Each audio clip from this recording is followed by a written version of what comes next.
The Lord of hosts is with us. The God of Jacob is our refuge.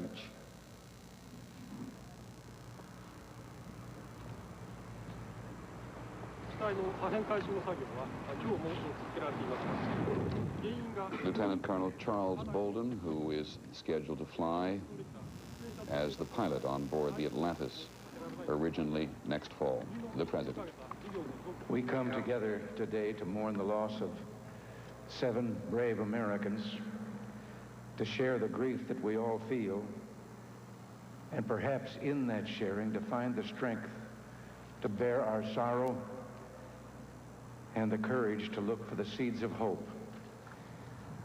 Our nation's loss is first a profound personal loss to the family and the friends and the loved ones of our shuttle astronauts.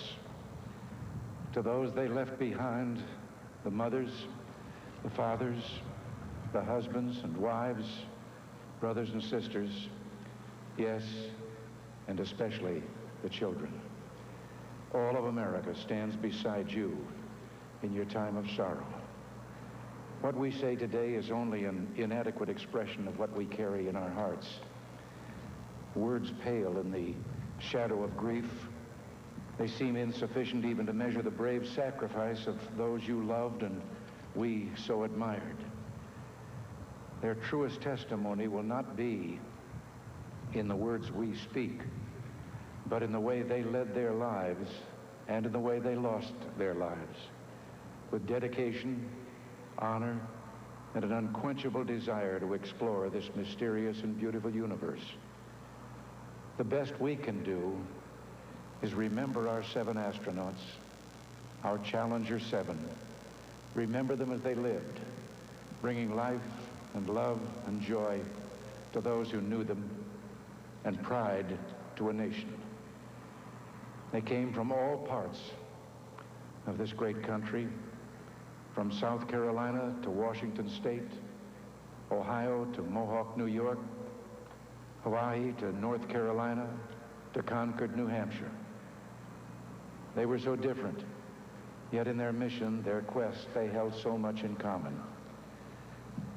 We remember Dick Scobie, the commander who spoke the last words we heard from the Space Shuttle Challenger. He served as a fighter pilot in Vietnam, earning many medals for bravery. Later as a test pilot of advanced aircraft before joining the space program. Danger was a familiar companion to Commander Scobie.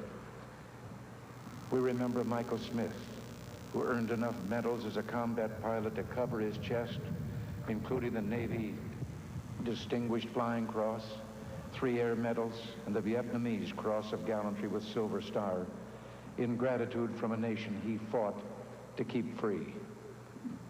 We remember Judith Resnik, known as JR to her friends, always smiling, always eager to make a contribution, finding beauty in the music she played on her piano in her off hours.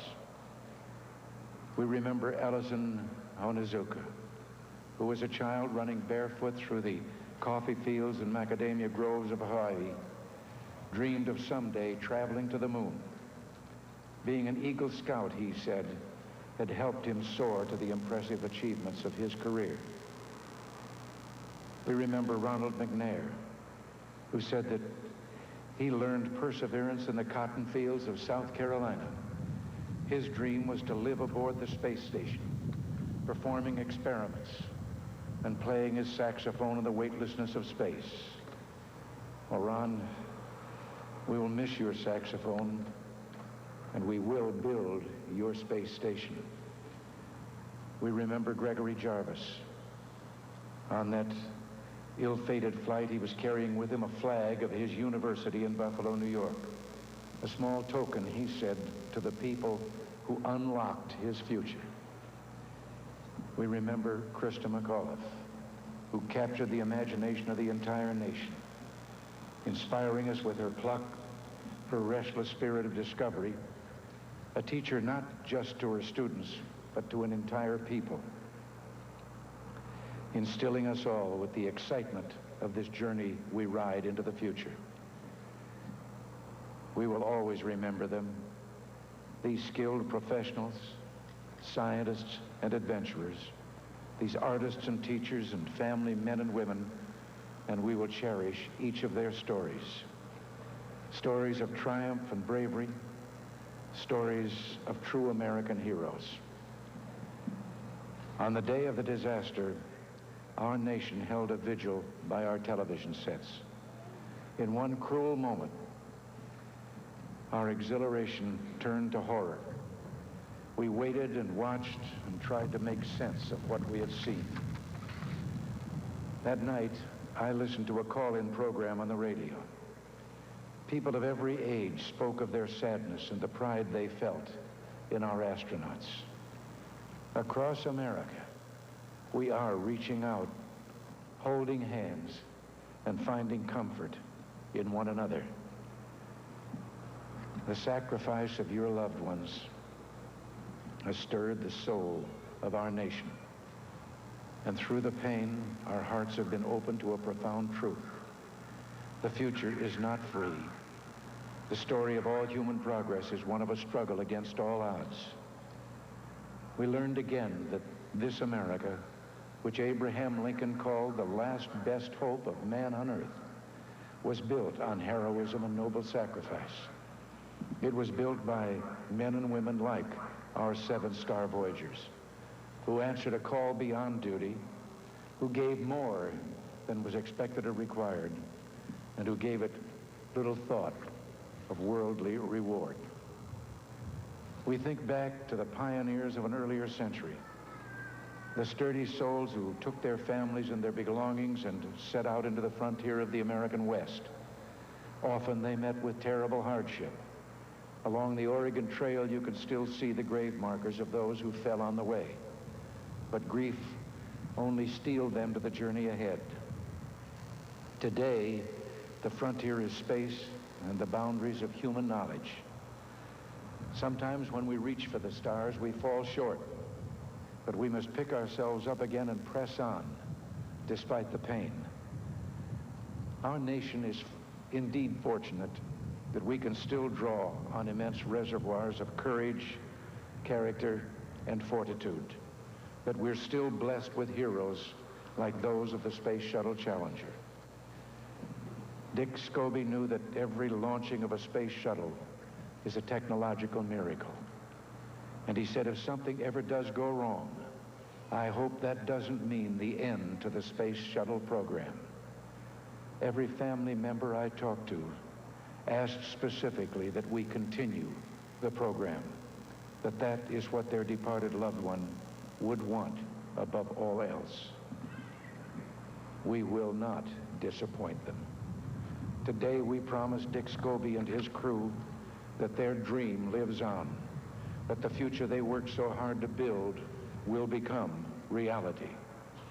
The dedicated men and women of NASA have lost 7 members of their family. Still, they too must forge ahead with a space program that is effective, safe, and efficient, but bold and committed. Man will continue his conquest of space, to reach out for new goals and ever greater achievements. That is the way we shall commemorate our 7 Challenger heroes. Dick, Mike, Judy, Elle, Ron, Greg, and Krista. Your families and your country mourn your passing. We bid you goodbye. We will never forget you. For those who knew you well and loved you, the pain will be deep and enduring. A nation, too, will long feel the loss of her 7 sons and daughters, her 7 good friends. We can find consolation only in faith, for we know in our hearts that you who flew so high and so proud now make your home beyond the stars, safe in God's promise of eternal life. May God bless you all and give you comfort in this difficult time.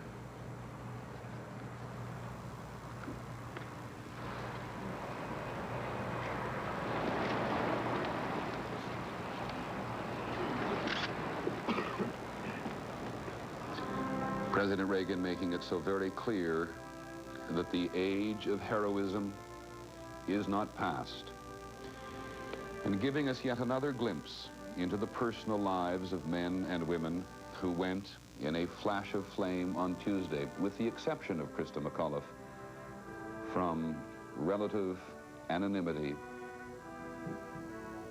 to the status of heroism.